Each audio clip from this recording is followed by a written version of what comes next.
सोचिए पिछले 11 सालों में जिस तरीके से हिंदू मुसलमान को लेकर परसेप्शन क्रिएट किया गया या एक प्रोपेगेंडा चलाया गया, उसकी आग इतनी बढ़ गई है कि अब आम लोगों को भी परेशान किया जा रहा है। सोचिए, अभिव्यक्ति की आजादी प्रत्येक व्यक्ति को संविधान देता है, लेकिन कुछ नफरती गुर्गे, कुछ नफरती चिंटू किस तरीके से धर्म और आस्था की आड़ में लोगों को निशाना बनाते हैं, लोगों को मारने पीटने का काम करते हैं। जब उनको पता चलता है कि वो अन्य व्यक्ति या किसी दूसरे मजहब का है, एसटी एससी ओबीसी कम्युनिटी से आता है। सोचिए, इस देश में पिछले 11 सालों से दलित, पिछड़े, आदिवासियों और मुसलमानों पर जितने अत्याचार हुए हैं, एनसीआरबी के आंकड़े आसमान छू रहे हैं। चीख चीख कर बयां कर रहे हैं कि डबल इंजन सरकार मतलब डबल अत्याचार। डबल इंजन सरकार के राज में किस तरीके से लगातार हिंदू मुसलमान किया जा रहा है। और जैसे जैसे यूपी का विधानसभा चुनाव नजदीक आएगा, आपको देखने के लिए मिलेगा कि हिंदू मुसलमान उतने ही तेजी से बढ़ता हुआ दिखाई देगा,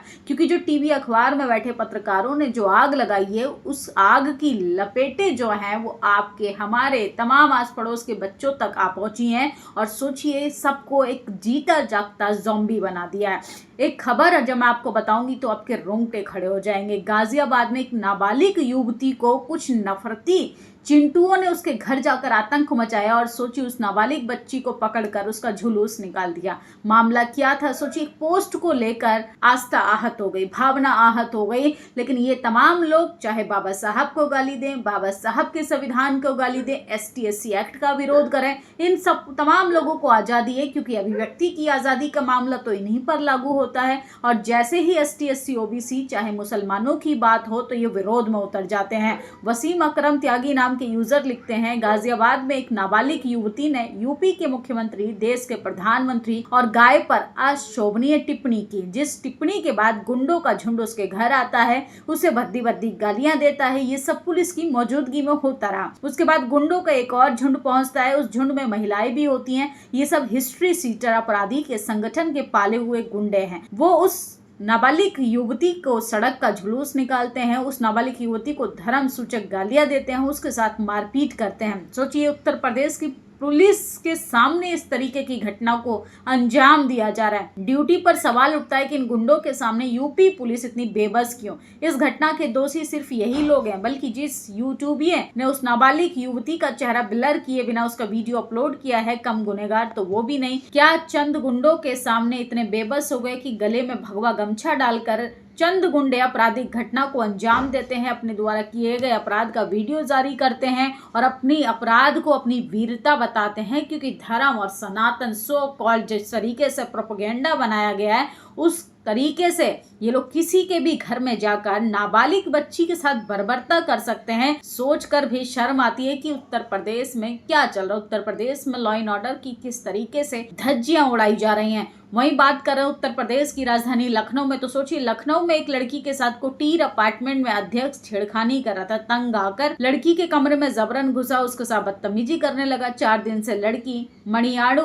थाने के चक्कर काट रही है, लेकिन पुलिस कुछ नहीं कर रही है। यह है बेटी बचाओ बेटी पढ़ाओ का नारा देने वाली डबल इंजन सरकार, यानी भाजपा सरकार किस तरीके से बेटियों की इज्जत को तार तार कर रही है। और कंगना ने जिस दादी को लेकर कहा था किसान आंदोलन के दौरान कि वो पैसा लेकर भाड़े पर आई हैं, अब उनको माफ करने से दादी ने मना कर दिया। कंगना ने मीडिया से कहा, मैंने उस बुजुर्ग महिला किसान को संदेश भेजा है, मैं गलतफहमी की शिकार थी, ऐसी मेरी कोई मंशा नहीं। कोर्ट ने माफी मांगने के बाद कंगना रनौत को दादी ने माफ करने से मना कर दिया। तो सबको अपने कुकर्मों का एहसास होगा, लेकिन देर सवेर सही सबकी आंखें खुलेंगी। उत्तर प्रदेश का लखीमपुर हो या मध्य प्रदेश का गुना, भाजपा नेताओं द्वारा किए जा रहे जुल्म, अत्याचार, उत्पीड़न का तरीका एक सा है। भाजपाइयों ने किसानों को सिर्फ गाड़ियों से नहीं कुचला, उनकी खेती किसानी को भी कुचला है। भाजपा राज में भू अधिग्रहण के लेकर काले कानून व किसानों की हत्या तक अन्याय अपमान की हद पार होती है। तो सोचिए, किस तरीके से किसान, नौजवान इस देश में लगातार लाचार,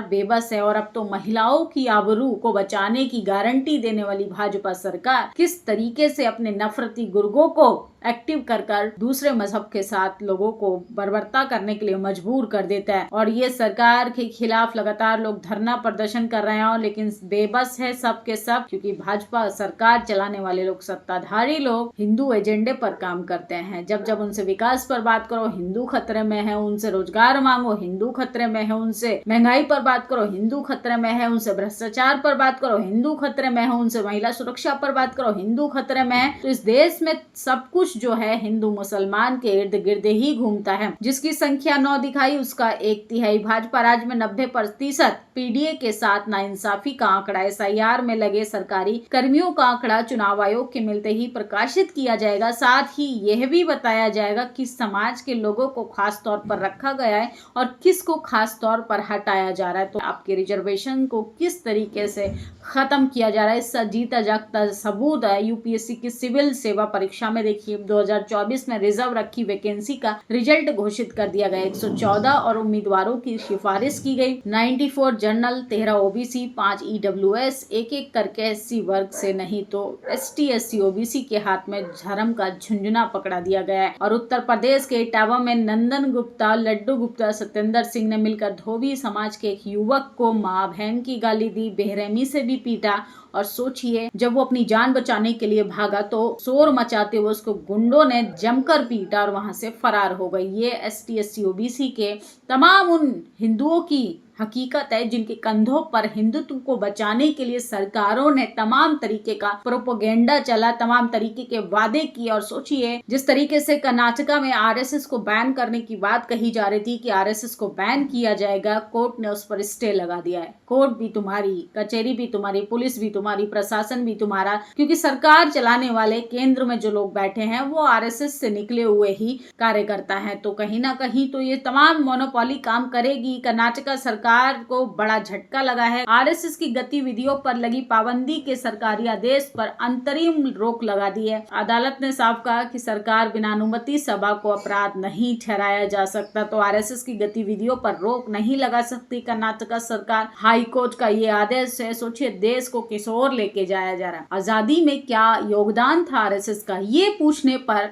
इनको मिर्ची लगती है। वहीं अगर बाबा साहब की मूर्तियों से लेके उनके बनाए संविधान की बात है तो तमाम नफरती गुर्गे जो हैं, अनिल मिश्रा नाम का एक भगवाधारी गुंडा कहता है कि मैं बाबा साहब का नामो निशान मिटाने आया हूं। तो ऐसे लोगों पर कुछ नहीं होता। जो लोग नफरत को बढ़ावा देते हैं, आरक्षण को गाली देते हैं, एसटी एससी एक्ट का विरोध करते हैं, जातिवाद की जड़ों को मजबूत करने की बात करते हैं, मनुस्मृति को थोपने की बात करते हैं, उन पर कोई कार्रवाई नहीं होगी, क्योंकि हाईकोर्ट भी तो तुम्हारा है। दिल्ली और बिहार में भी कोई वैकेंसी खाली नहीं। गृह मंत्री अमित शाह का बयान सोशल मीडिया पर सबसे ज्यादा वायरल हो रहा है। सोनिया जी राहुल जी को प्रधानमंत्री बनाना चाहती हैं, अपने बेटे को मुख्यमंत्री बनाना चाहते हैं। मैं दोनों को बताना चाहता हूं, दिल्ली में नरेंद्र मोदी और बिहार में नीतीश कुमार के रहते अभी कोई वैकेंसी खाली नहीं है। सोचिए युवाओं को रोजगार नहीं मिल रहा। युवाओं को कहा जा रहा है पकोड़ा तलो, रील्स बनाओ, लेकिन ये अपनी राजगद्दी छोड़ने के लिए तैयार नहीं, क्योंकि ना इनकी एज मैटर करती है, ना इनके काम मैटर करते हैं। इनके लिए सिर्फ ईवीएम मैटर करती है कि मशीनों का इस्तेमाल करो, एजेंसियों का डर बिठाओ, ईडी सीबीआई से विपक्ष को डराओ। अगर आप पत्रकार हो तो आपका तो मर्डर तक करवाया जा सकता है। जिस तरीके से सत्ताधारियों से सवाल पूछने पर पत्रकार अपनी जान की कीमत चुका रहे हैं, ये सच्चाई है। और सोचिए नफरती गुर्गे कितने एक्टिव हो गए हैं पिछले 11 सालों में, ये हकीकत आपको जरूर जाननी चाहिए। ये कैसा धर्म है, ये कैसा मजहब है, ये कैसी आस्था है, ये कैसी भावना है जो आपके एक ट्वीट से आहत हो जाती है। और सोचिए बलात्कार, चोरी, तमाम तरीके की घटना इस देश में होती हैं, भ्रष्टाचार होता है, बेरोजगारी से इंसान तिल तिल कर मर रहा है, इस पर तमाम लोग खामोश रहते हैं। तब किसी की भावना को ठेस नहीं पहुंचती, तब किसी की आस्था का कोई मजाक नहीं उड़ता। ये कैसी आस्था है कि एक मुस्लिम लड़की, नाबालिग लड़की एक कोई ट्वीट कर देती है, आप उस पर उसके घर जाकर उसका जुलूस निकाल देते हैं, जबकि उसको सुधारने के बजाय। अरे आपको कानून का सहारा लेना चाहिए, लेकिन कानून अपने हाथ में लेने का अधिकार ना आपको धर्म देता है, ना आपकी धर्म के प्रति जो हुई आस्था को ठेस पहुंची है, ना वो आस्था देती है। इसलिए अपने बच्चों को अगर बचाना है तो ऐसे नफरती संगठनों, नफरती गुर्गों से दूर रखिए, क्योंकि संविधान सबको आज़ादी देता है अपने तरीके से बात रखने की। इस देश में एक मोनोपोली काम कर रही है जो जाति और धर्म और पार्टी विचारधारा देखकर लोगों को टारगेट करती है। आप लोगों की क्या प्रतिक्रिया है? इन तमाम खबरों पर अपनी राय जरूर दीजिएगा। शुक्रिया। नेशनल दस्तक की आपसे गुजारिश है कि अगर इसको बचाना चाहते हैं तो नेशनल दस्तक को सब्सक्राइब करने के लिए रेड कलर के सब्सक्राइब बटन को दबाएं, फिर बेल आइकन की घंटी दबाएं। नेशनल दस्तक को बचाने के लिए बहुत जरूरी है कि हर खबर को शेयर करें, लाइक करें, कमेंट जरूर करें।